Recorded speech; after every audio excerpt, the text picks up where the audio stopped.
en France, ça se passe en France pour différentes choses. Comme pour le confinement, comme pour les masques, comme pour les tests, comme pour la destruction des commerces. Oui, alors après on vous parle d'Israël, on parle de l'Australie, et comme on parle d'Israël, ils reconfinent. Est-ce que ça pourrait laisser penser que les Français vont être d'accord pour se faire reconfiner? Il y a des exemples de reconfinement ailleurs. Dans les médias dits traditionnels, vous les appelez les merdias, ils ont précisé pour certaines chaînes qu'il y avait eu un reconfinement de 3 milliards de personnes. Après, j'ai consulté certaines chaînes et ils avaient beaucoup plus précisé par la suite qu'il y avait eu 800 millions de personnes confinées. 800 millions. Il faudrait savoir, est-ce qu'on a eu la moitié de la population mondiale ou 800 millions simplement de confinés? Après, je suis tombé sur une étude qui précisait que le confinement en France, ça fait plus de mal qu'autre chose. Après, on est parti sur les États-Unis, où il y avait beaucoup plus de morts aux États-Unis qu'en France. Mais les médias prennent les chiffres, prennent certains chiffres pour les exploiter. Parce que vous avez des spécialistes qui précisent qu'il n'y a dans aucun pays ce qui s'est passé en France, c'est-à-dire en France, il y a eu beaucoup plus de morts qu'ailleurs.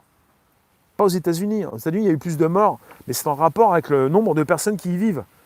Il faut évidemment mettre en relation certains chiffres. Un chiffre tout seul ne veut rien dire. Aux États-Unis, ils sont beaucoup plus nombreux, imagine, donc il y a eu beaucoup plus de morts. Mais la relation entre les morts et la population, il y a eu beaucoup plus de morts en France. Et le confinement n'a pas fait du bien. Voilà. Et c'est par rapport à la population. Voilà.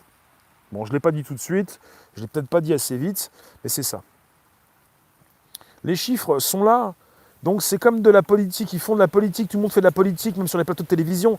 Ils précisent des chiffres qui ne sont pas faux, mais ils sont mal interprétés. C'est hypocrite. La vérité n'existe pas, chacun sa vérité. Oui, sauf qu'on est de plus en plus nombreux à avoir une vérité, elle est différente des plateaux de télévision. Ils interprètent les chiffres à leur façon. On peut tout faire, on peut tout dire, faire tout faire. Enfin, voilà, on peut, voilà, tout faire dire à un chiffre, à des chiffres. Dis ça à mon père. Ça fait 40 ans qu'on vous banane, il y a le VIH, il y a le sida. On peut rien dire sur le sida, sinon on se fait taper sur les doigts. Moi, j'ai déjà parlé du sida, du syndrome d'immunodéficience acquise. J'ai parlé de syndrome, c'est une multitude de symptômes. Quand vous avez le sida, c'est une multitude de symptômes. Mais c'est parce que votre système immunitaire s'écroule et on est encore parti dans cette histoire-là. Mais déjà, le sida, c'est bien caché, tout le monde ne le sait pas. Et quand on parle du sida, on part très loin. Mais c'est la même chose. On est parti sur un autre virus, beaucoup plus fort que le sida. T'as pas besoin de faire l'amour, t'as pas besoin d'échanger tes fluides, là, tu croises quelqu'un, c'est parti, c'est comme si tu avais fait l'amour, c'est pire que le sida. C'est-à-dire, le sida dans le Covid. Bah, le sida, c'est le professeur Montagnier qui en a parlé, mais il s'est fait vite éjecter des plateaux. Mais on est parti depuis 40 ans dans cette histoire-là. Et ça concerne également le sujet, et ça concerne également le délitement des hôpitaux. Les hôpitaux qui fonctionnent moins bien depuis 40 ans. C'est la même idée, puisqu'on parle de tests sérologiques avec des personnes qui se font tester séropositives.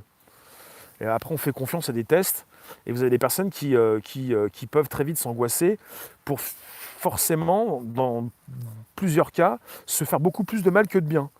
Le psychologique vous détruit physiquement. Vous ne pouvez pas aller bien physiquement si ça ne va pas bien dans la tête. Et si on vous annonce maintenant des tests séropositifs pour le Covid, ça vous fait mal. Ce virus n'est pas plus dangereux qu'une grippe, tu dis, imagine, le chiffre le prouve, mais pas le discours officiel. Ça peut être une grosse grippe.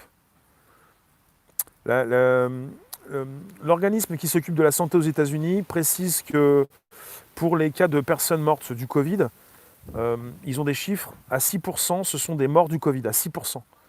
À 94%, ce sont des cas de comorbidité. C'est pour ça qu'il faut booster son système immunitaire. C'est pour ça qu'il faut donc psychologiquement ne pas être atteint. Et c'est compliqué de ne pas être atteint en 2020 parce qu'on est tous atteints. Parce que même si vous n'avez pas de commerce physique, vous pouvez avoir un commerce en ligne, vous pouvez avoir un travail, mais on est tous impactés parce qu'on est tous interdépendants. Interdépendants. Parce que justement, ça va mal en France, il n'y a plus de touristes. Voilà, physiquement, vous avez moins de personnes dans les rues, beaucoup de personnes qui restent chez elles, et ça atteint psychologiquement. On est tous interdépendants, même si tu ne vends pas forcément des chaussettes ou des caleçons, et même si ton voisin il en vend et que ça marche bien, enfin tu peux aussi prendre cher. La capote, c'est le masque du pangolin.